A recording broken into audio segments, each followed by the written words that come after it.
Hello दोस्तों, कैसे हैं आप सब। तो गैस फाइनल आ चुका एक नया एपिसोड के साथ। तो चलिए वीडियो को शुरू करते हैं। एपिसोड की शुरुआत में हम लोगों को चंगसा को देखते हैं, जिसमें चेत को अपने पास ही रख लिया था। इसके बाद चंगसा अपने पावर को एक्टिवेट कर लेता है ताकि उसे पता चल सके कि कल्टीवेशन करने के बाद उसकी पावर कितनी ज्यादा बढ़ गया है, क्योंकि चंगसा ने यहाँ पर एक छोटा सा अटैक को किया था, जिसकी वजह से सारे माउंटेन्स की एक ही झटके में डिस्ट्रॉय हो गया था। इस चीज को देखकर एक पल के लिए नक्शा भी थोड़ा सा शौक हो जाता है, क्योंकि इसम तो जेट की वजह से अचानक से छोटा सा चंगसा भी बहुत ही ज्यादा पावरफुल हो चुका था।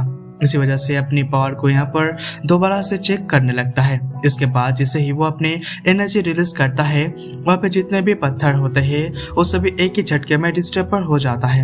ये देखकर चंगसा और भी ज्यादा तो खुश हो जाता है। इसके बाद चंगसा बोलता है, मैं स्पेस पावर को कंट्रोल करने में कामयाब हो चुका हूँ और भी ये छोड़ दिया था, क्योंकि मैंने एक एम्पायर लेवल को कल्टीवेशन से भी ज्यादा स्पेस की पावर को कंट्रोल करने से लिया है, जो कि कोई नॉर्मल बात नहीं है। इसलिए अगर यहाँ पर स्पेस की एनर्जी को एब्सॉर्ब कर लेता हूँ तो बहुत ही आसानी के साथ में ब्रेक थ्रू कर सकता हूँ। इसलिए मुझे भी किसी भी तरीके यहाँ पर कल्टीवेशन करना शुरू करना चाहिए, ताकि मैं स्पेस की एनर्जी को एक जगह पर इकट्ठा कर सकूं। इसके बाद चंगसा यहाँ पर बैठकर कल्टीवेशन करना शुरू कर देता है, जिसकी वजह से इसके पास बहुत ही ज्यादा स्पिरिचुअल एनर्जी होता है। वो सब बहुत ही तेजी के साथ चंगसा की तरफ आने लगता है। चंगसा यहाँ पर इन सभी स्पिरिचुअल एनर्जी को एक ही झटके में शुरू कर देता है। उसके शुरुआत में थोड़ी सी प्रॉब्लम होता है, लेकिन कुछ देर तक मेहनत करने के बाद वो फाइनली एनर्जी को बलून लेता है, जिस वजह से टीचर से उस जगह पर अपेयर हो जाता है। जब वो कुछ देर तक कल्टीवेशन करता रहता है तो उसे आसपास बहुत ही ज्यादा हाई अमाउंट में स्पिरिचुअल एनर्जी घूमने लगता है। इस चीज को देखकर दूर से यंग मास्टर ली यहाँ पर उसके साथ ही देखने लगता है। यंग मास्टर ली यंग को अपनी आंखों पर विश्वास नहीं हो रहा था, क्योंकि आखिर वहाँ पर कोई कैसे कर सकता है। लेकिन यहाँ पर एक के साथ ही बोलता है, मास्टर आखिर इस जगह पर क्या हो रहा है। वहाँ पर तो बहुत ही ज्यादा हाई अमाउंट में स्पिरिचुअल एनर्जी बाहर आ रहा है। इसी बात को सुनकर यंग मास्टर ली पहले ही थोड़ा सा शॉक हो जाता है, लेकिन फिर वो बहुत ही ज्यादा खुश हो जाता है और अपनी साथियों से बोलता है, मुझे लगता है कि ब्रदर ली 5 एम्पायर रिलम के ब्रेक थ्रू करने वाला है। जिसको बहुत ही ज्यादा खुश हो जाता है। इसके बाद हम लोग को और भी ज्यादा पावरफुल हो जाएगा।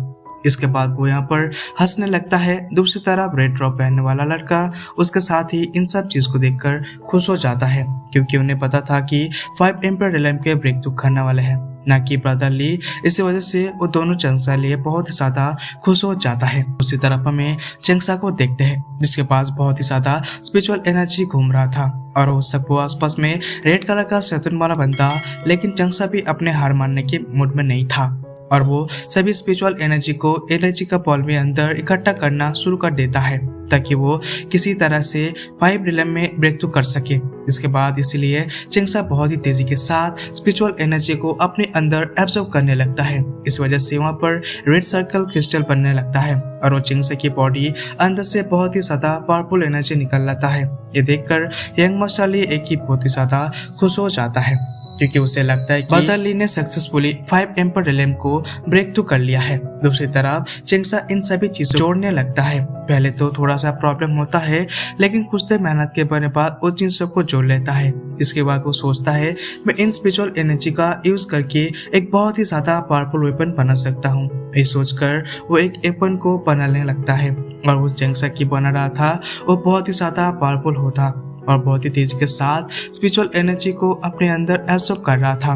लेकिन चंगसा भी अपने हार मानने को तैयार नहीं था, क्योंकि उसने कभी भी इसी तरह से वेपन बना था।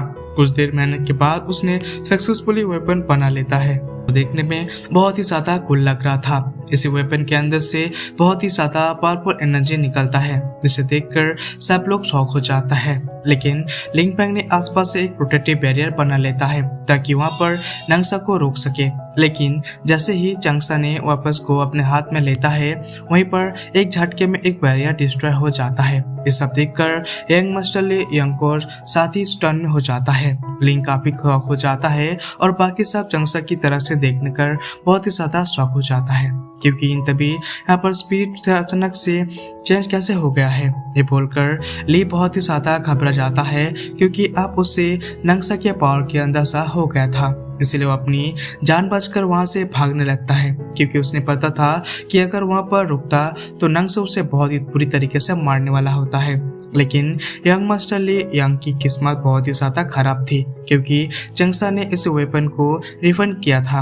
उसे वहां पर इन लोगों पर एक छोटा सा अटैक कर देता है। इस अटैक की वजह से यंग मास्टर ली की हालत तो बहुत ही ज्यादा खराब हो जाता है। एक ही झटके में वो जमीन पर आकर गिर जाता है और वो बहुत ही ज्यादा इंजर्ड हो जाता है। ये देखकर उसके दोनों साथी उसे उठाकर वहां से जाने लगता है। चंगसा इन लोगों को देखकर सिर्फ मुस्कुराता है। तभी वहां पर ली फैमिली के एक एल्डर आ जाता है, जो इम्पेरियल का था। एल्डर आके गुस्से में बोलता है, चंगसा आखिर तुमने यहाँ पर यंग मास्टर ली के साथ क्या किया है? नंग से इस पर कुछ नहीं बोलता। ली उसके पास लेकर उसे मारकर एल्डर के हवाले कर देता है। एल्डर ली को बहुत ही दूर से उठाकर उनके हीलिंग शुरू करता है, क्योंकि ली तो कंडीशन बहुत ही ज्यादा खराब हो गया था। थोड़ी देर के बाद ली हालत में जाता है और जिसे लेकर नजर चंगसा पर आता है। वो बहुत ही ज्यादा डर जाता है। एल्डर से बोलता है, एल्डर आपको मेरे बदला लेना होगा, क्योंकि इस लड़के ने मुझे बहुत ही बुरी तरीके से मारा है। लेकिन बहुत ये बात सुनकर एल्डर बहुत ही ज्यादा गुस्से में आ जाता है।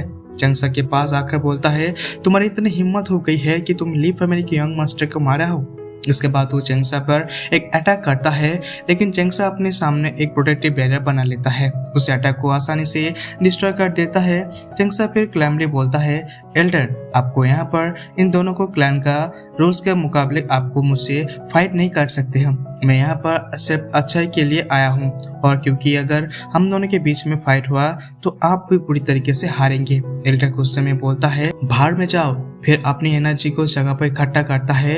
अपने हाथ में एक एनर्जी बॉल को क्रिएट करता है। उसके बॉल से बहुत ही ज्यादा पावरफुल एनर्जी निकलता है और वो एक फॉर्मेशन अपीयर हो जाता है। वो देखकर बहुत ही ज्यादा खतरनाक लग रहा था। एल्डर उस फॉर्मेशन में और भी ज्यादा स्पिरिचुअल एनर्जी डालने लगता है, जिससे इस फॉर्मेशन का पावर भी और भी ज्यादा बढ़ जाता है, जिसे एल्डर ने एक कोले के अंदर कैद कर दिया था। इसके पास में बहुत ही ज्यादा हाई अमाउंट में रेड एनर्जी की आ गया था। लेकिन चंगसा को इस चीज का कोई फर्क नहीं पड़ता। टाइम पर चंगसा अपने आसपास एक प्रोटेक्टिव बैरियर बना लेता है, जिससे इस चंगसा पे अपनी एनर्जी रिलीज करता है।